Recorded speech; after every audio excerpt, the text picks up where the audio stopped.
You're not even certified on the range. Just watch and stay out of the way." The range sergeant smirked, tossing her a pair of earplugs. She sat quietly at the edge of the platform, hands resting on her lap. Then the general arrived. 3 minutes later, a single shot cracked across the canyon, and the general slowly stood up, in stunned silence. Comment: "I'd stand too if this gives you chills." Her name was Lena Hart, daughter of a mountain hunter, raised among white snow and rifles. Every day she worked as an ordinary military technician, cleaning storage, fixing scopes, wiping down rifles for others. Each morning, Lena was the one who folded the flag before the barracks. She always stood straight and silent, like a ritual of respect for things greater than herself.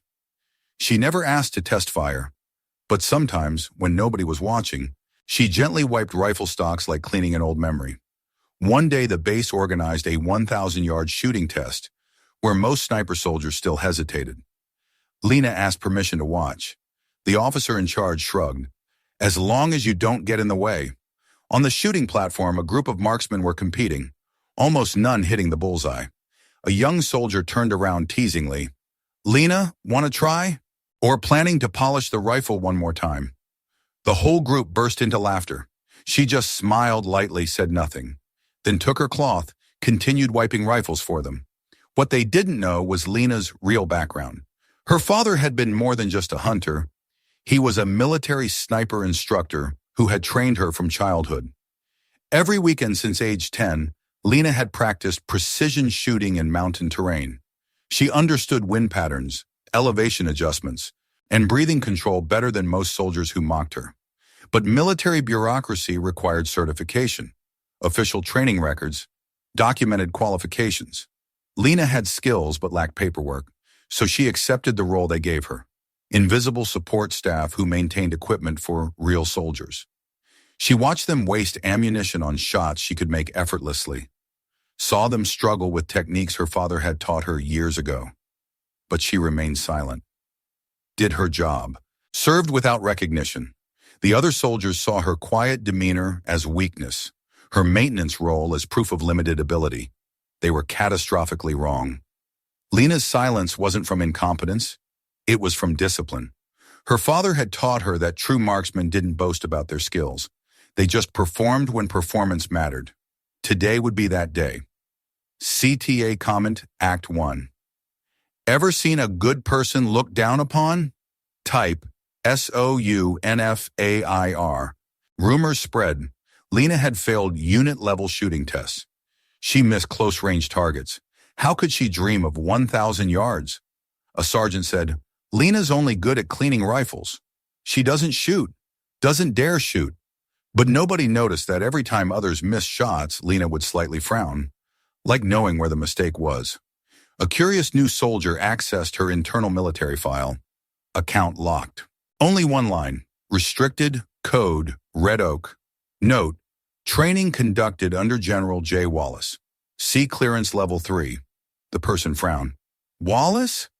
Isn't that the legendary General Wallace from the Battle of Elbrin Ridge?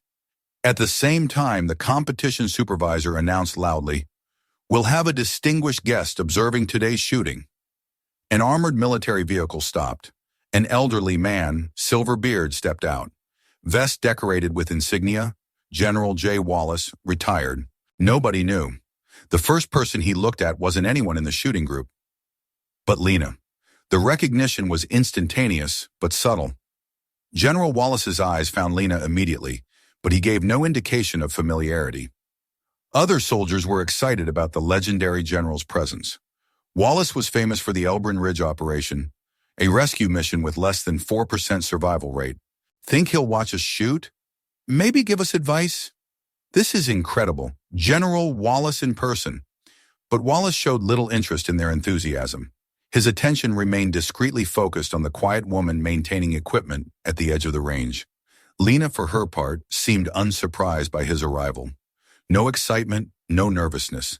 Just the same calm professionalism she showed every day. The disconnect was obvious to anyone paying attention. A legendary general and an equipment technician who somehow knew each other, but nobody was paying attention. They were too busy trying to impress their distinguished visitor with shooting skills that consistently fell short of the mark. Wallace observed the competition quietly, watched soldier after soldier attempt the 1,000-yard shot, saw them struggle with basics that any competent marksman should master. His expression grew increasingly unimpressed. Finally, he spoke up. "Before I leave, I want to see someone actually hit the 1,000-yard target." An officer responded nervously, "Sir, nobody has achieved 100% accuracy this morning." Wallace looked around the group, his gaze settling deliberately on Lena. "Then let me choose. The woman cleaning rifles, give her a shot." The entire range went silent. The suggestion seemed absurd to everyone present. Let the equipment technician attempt what trained marksmen had failed to achieve. But General Wallace's tone carried absolute authority. Nobody questioned his orders. CTA Comment Act 2. If you've ever misjudged someone, type, "I was wrong." General Wallace requested, "Before I leave, I want to see someone hit the 1,000-yard target." An officer hesitated, then said, "Nobody achieved 100% accuracy this morning, sir." He looked around. "Then let me choose. The rifle cleaning woman, give her one shot." The entire shooting range went silent. Lena slowly stepped forward. A soldier offered her an M2010. She nodded but declined. "I'll use my own," then opened her bag, taking out a vintage Remington fitted with a self-adjusting scope. She lay down, silent as if lying in wild grass in her mountain hometown. Everyone held their breath. Wind blew gently. Scope adjusted. A dry crack echoed. The screen flickered slightly. The red dot in the bullseye center shattered. A moment of silence. Then General Wallace stood straight, removed his hat. He raised his hand and said loudly, "Welcome, Lieutenant Hart, the person who saved my squad at Elbrin Ridge." Everyone went dead silent. The commanding officer whispered, "Elbrin Ridge? That's the engagement with less than 4% survival rate." Lena had been the primary shooter on the rescue team, but after the incident, she requested transfer to rear support. No titles, no commemorative medals. Wallace continued, "She didn't fail any test. She just didn't want anyone else dying because of her accurate shooting." The revelation hit like a thunderbolt. Every person present suddenly understood they had been dismissing a combat hero. Wallace's voice carried across the silent range. "Lieutenant Hart was the finest marksman in my command. During the Elbrin Ridge operation, she provided overwatch for a rescue mission in hostile territory." He gestured toward Lena, who remained quietly beside her rifle.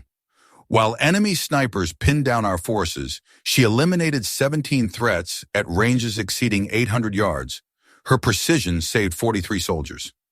The young soldiers who had been mocking her now looked sick with shame. "But the psychological cost was significant," Wallace continued.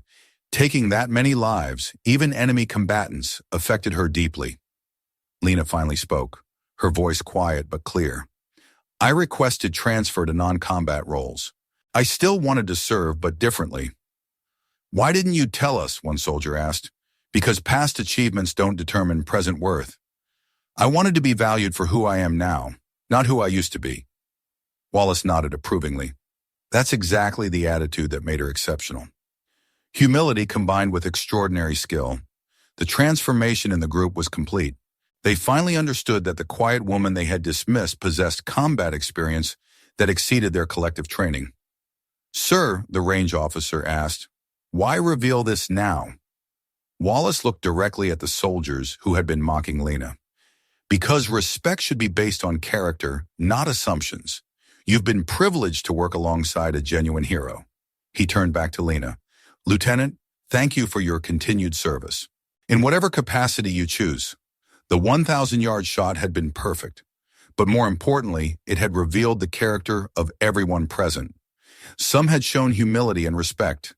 Others had demonstrated how prejudice could blind them to excellence. As the demonstration concluded, soldiers approached Lena with genuine respect. "Ma'am, would you teach us proper scope adjustment? Could you share your wind reading techniques?" Lena accepted their change in attitude gracefully. "I'll help however I can. We're all here to serve effectively." But the most significant change was in their understanding of what heroism looked like. It wasn't always loud and obvious. Sometimes it was quiet, humble, and hidden in plain sight. CTA Comment Act 3. If someone helped you, but you never got to thank them, write, "I owe someone." After that session, Lena didn't accept medals, didn't appear on TV. But every evening, a few young soldiers came to the technical room, asking how to adjust scopes. She patiently guided each person. One day, a small sign was erected at her shooting position. 1,000 yards, one shot, Lieutenant.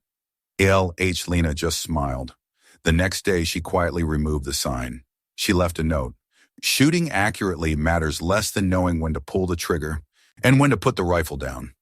The day she transferred units, there was no parade. But General Wallace sent a handwritten letter. "If there's another war, I only hope you stand on my side. No need to shoot. Just be there." Lena's influence extended far beyond that single demonstration shot. The technical room became an informal training center where soldiers learned advanced marksmanship techniques. But more than technical skills, they learned perspective. Lena taught them about responsibility, precision, and the weight of taking life. "Every shot has consequences," she would tell her students. "In combat, you're not just hitting targets. You're making decisions that affect families, communities, entire conflicts." Her teaching style was unlike any military instructor they had encountered. No shouting, no intimidation, just calm explanation and patient demonstration. "Violence should be the last resort," she explained during one session. "But when it becomes necessary, it must be precise, decisive, and with full understanding of its impact." Students found her approach more effective than traditional military training. Her emphasis on psychological preparation alongside technical skill created marksmen who were both accurate and thoughtful. Word spread throughout the military community. Other units requested Lena as a consultant for advanced training programs. She accepted some assignments, always focusing on developing complete soldiers rather than just skilled shooters. Years later, many of her students credited Lena with transforming their understanding of military service. Not because she demanded recognition, but because she demonstrated that true strength often manifested as restraint. Her story became an example of how heroism could take many forms. Sometimes it was charging into battle. Other times it was choosing not to fight. The mountain hunter's daughter had found her place, not as a weapon of war, but as a guardian of peace, training others to be precise enough that violence became unnecessary, teaching young soldiers that the greatest victory was often the battle you didn't have to fight. CTA Comment, Act 4. Type, "I'll live better," if you believe every good person deserves to be remembered forever. Lena Hart's story isn't just about a 1,000-yard shot. It's proof that the quietest people are often those who've stood in the harshest places. And sometimes, the person deemed not up to standard once saved an entire squad. Don't judge anyone by appearance or job title. There are heroes who choose to stay in the background, not to be seen, but to help others see. If you're quietly struggling, don't give up. Accuracy isn't in the bullet, but in the heart that keeps hands steady. The most powerful lesson from Lena's story is about hidden service. Not all heroes seek recognition. Some find their greatest satisfaction in remaining invisible while making others successful. Her mountain training taught her patience, precision, and humility. Her combat experience taught her the cost of violence and the value of restraint. Her current role taught her that influence doesn't require authority. Lena proved that excellence transcends position. That character matters more than rank. That sometimes the most important shot is the one you choose not to take. And that true marksmen don't just hit targets, they protect what matters most. Final message. If you need someone to believe in your quiet strength, remember Lena. Excellence doesn't need to announce itself. It just needs to be ready when called upon.